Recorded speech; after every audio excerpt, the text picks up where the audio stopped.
মেলাতে খেলাতে ধর্মাচরণে টাকা দেওয়া কোনো প্রগতিশীল সরকারের লক্ষ্য হতে পারে না। আমি যেমন দুর্গাপূজায় টাকা দেওয়ার বিরোধিতা করছি, কালকে যদি মহরমে বা ঈদে টাকা দেওয়া হয় তারও বিরোধিতা করব। ধর্মাচরণে এই যে টাকা দেওয়া, আসলে এর নেপথ্যে অন্য একটা গল্প আছে, সেটা হচ্ছে ভোটের রাজনীতি। আমরা যে ট্যাক্সের টাকা দিই সে টাকা পুজো করবার জন্য নয়। যে সাম্রাজ্যটা চলছে এই সাম্রাজ্যটাকে বলে তুগলকি সাম্রাজ্য।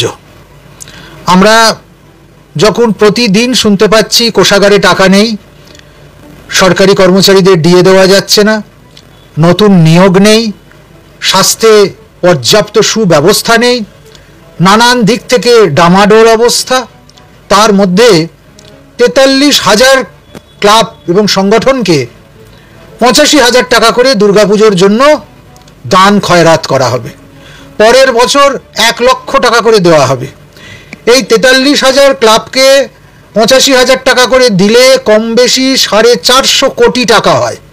এই ৪৫০ কোটি টাকার ফান্ড যদি ডিএ দেওয়াতে মুখ্যমন্ত্রী ব্যবহার করতেন, তাহলে ডিএ নিয়ে যে সমস্যা সেটা সম্পূর্ণটা মিটে যেত। যদি এই টাকা দিয়ে কোনো একটা শিল্প করতেন, এই টাকা দিয়ে কোনো একটা হাসপাতাল করতেন, তাহলে সেটা বোধহয় পৃথিবীর একটা উল্লেখযোগ্য পরিষেবার ব্যবস্থা হতো। তার মানে এই নয় আমি পূজা অর্চনা, ধর্মাচরণ, সাংস্কৃতিক কোনো পরিষেবা তার বিরোধিতা করছি। আমি বলছি মেলাতে খেলাতে ধর্মাচরণে টাকা দেওয়া কোনো প্রগতিশীল সরকারের লক্ষ্য হতে পারে না। সরকারের লক্ষ্য নতুন কর্মের বিনিয়োগ তৈরি করা, সরকারের লক্ষ্য সুস্বাস্থ্য ব্যবস্থাকে নিশ্চিন্ত করা, সরকারের লক্ষ্য শিক্ষার পরিবেশকে সুনির্দিষ্ট করা, সরকারের লক্ষ্য গণজীবনকে সুস্থভাবে চালিয়ে নিয়ে যাওয়া। আজকে আমি যেমন দুর্গাপূজায় টাকা দেওয়ার বিরোধিতা করছি, কালকে যদি মহরমে বা ঈদে টাকা দেওয়া হয় তারও বিরোধিতা করব। পরশুদিন যদি কোনো খ্রিস্টান ধর্মের অনুষ্ঠানে, বৌদ্ধ ধর্মের অনুষ্ঠানে, জৈন ধর্মের অনুষ্ঠানে টাকা দেওয়া হয় আমি তারও বিরোধিতা করব। সরকারি তরফ থেকে ধর্মাচরণে এই যে টাকা দেওয়া, আসলে এর নেপথ্যে অন্য একটা গল্প আছে, সেটা আমাদেরকে বুঝতে হবে। সেটা হচ্ছে ভোটের রাজনীতি, সেটা হচ্ছে পয়সা দিয়ে ভোট ব্যাংক তৈরি করা, সেটা হচ্ছে মানুষকে মেলায় খেলায় উৎসবে আনন্দে ভুলিয়ে রেখে তার কাছ থেকে ছিনিয়ে নিয়ে আসা নির্দিষ্ট ভোটটা কেবলমাত্র গদিতে টিকে থাকবার জন্য। যে রাজ্যে প্রতিদিন নতুন নতুন করে দুর্নীতি হয়, যে রাজ্যে শিক্ষামন্ত্রীকে জেলে পচতে হয়, যেখানে বালি চুরি যায়, স্টোনচিপ চুরি যায়, জমি চুরি যায়, প্রমোটার রাজ হয়, শিক্ষা চুরি যায়, যে রাজ্যে পয়সার বিনিময়ে চাকরি পেতে হয়, সেই চাকরি আবার চলে গিয়ে সর্বস্ব নিঃস্ব হয়ে যুব সমাজ দিশাহারা হয়ে ঘুরে বেড়ায়, যে রাজ্যে প্রতি মুহূর্তে মানুষের হাহাকার শোনা যায়, যে রাজ্যে সন্দেশখালি হয়, যে রাজ্যে আরিয়াদহের মতো জায়গায় নিয়ে গিয়ে খাপ পঞ্চায়েতে পিটিয়ে মহিলাদেরকে আধমরা করে দেওয়া হয়, লজ্জা করে না? সেই রাজ্যে টাকার বিনিময়ে এইভাবে মানুষকে মোবিলাইজ করা, এইভাবে টাকার বিনিময়ে ভোট ব্যাংক তৈরি করা, এটা একটা অন্যায়। শুধু এর চেয়েও বড় অন্যায় যে কার টাকা উনি স্যাংশন করছেন, কার টাকা উনি দিচ্ছেন। আমরা যে ট্যাক্সের টাকা দিই সে টাকা পুজো করবার জন্য নয়, আমরা নিজেরাই নিজেদের অর্থে পুজো করতে পারি। যেমন এত বছর হয়ে এসেছে, বাঙালির দুর্গোৎসব তার প্রাণের উৎসব, বাঙালির দুর্গাপূজা তার প্রাণের পূজা। তাকে কেমন করে বিশ্বের দরবারে নিয়ে যাওয়া যায় তা বাঙালি জানে, এবং এত বছর ধরে সেভাবেই দিকে দিকে দুর্গাপূজা হচ্ছে, দিকে দিকে আধ্যাত্মিক অনুষ্ঠান হচ্ছে। তার জন্য সরকারি অনুদানের প্রয়োজন নেই। এক একটা পুজোর বাজেট আপনারা দেখবেন সেখানে কয়েক লক্ষ টাকা, কোটি টাকা ছাড়িয়ে যাচ্ছে। সেখানে কেবলমাত্র সামান্য কিছু টাকা দিয়ে সেই সমস্ত পুজোগুলোকে আসলে কিনে নেবার চেষ্টা।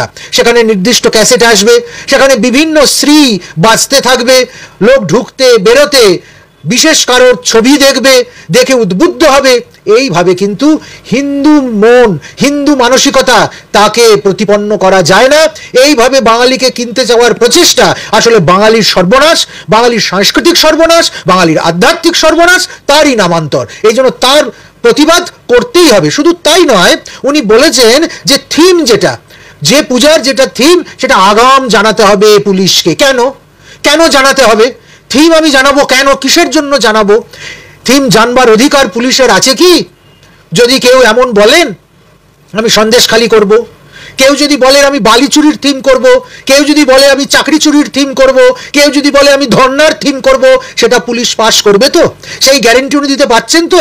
আসলে চলছে এখানে সাংস্কৃতিক ফ্যাসিজম, সাংস্কৃতিকভাবে, ধর্মীয়ভাবে এক নায়কতন্ত্র। সব কিছুকে আমি কন্ট্রোল করব। পরের বার বলবে কি মন্ত্র পড়া হবে, কোন বই দেখে পুজো হবে, কি পুরাণ মতে পুজো হবে, কটায় পুজো শুরু হবে, সব যেমন পুলিশ বলবে, সব যেমন নবান্ন বলবে, সব যেমন মাননীয়া বলবে, সেই অনুযায়ী করতে হবে। আসলে আমি তো সব জানি, আমি সব জানতা, আমি সুন্দর করে ভুল চণ্ডীপাঠ করতে পারি, আমি সুন্দর করে ভুল সরস্বতী পূজার মন্ত্র পড়তে পারি, অথবা আমি যা খুশি তাই করতে পারি। আমি ধর্ম নিয়ে, রাজনীতি নিয়ে, অর্থনীতি নিয়ে, সমাজনীতি নিয়ে কেবলমাত্র আমার সিংহাসনে বসবার ওই অধিকারটুকুকে সামনে এনে আমি যা মন যায় তাই করতে পারি। উনি ওনার জায়গায় থাকুন।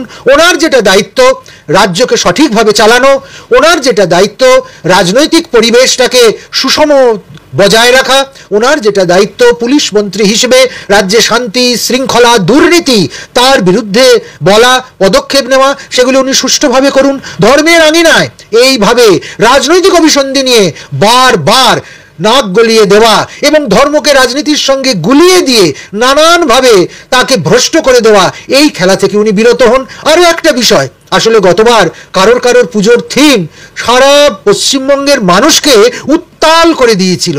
এত ভিড় হয়েছিল, শুধু ভিড়ের চাপেই কোনো পুজো প্যান্ডেল বন্ধ রাখতে হয়েছিল 1 ঘন্টা 2 ঘন্টা, নানানভাবে তাদেরকে হ্যারাস হতে হয়েছিল।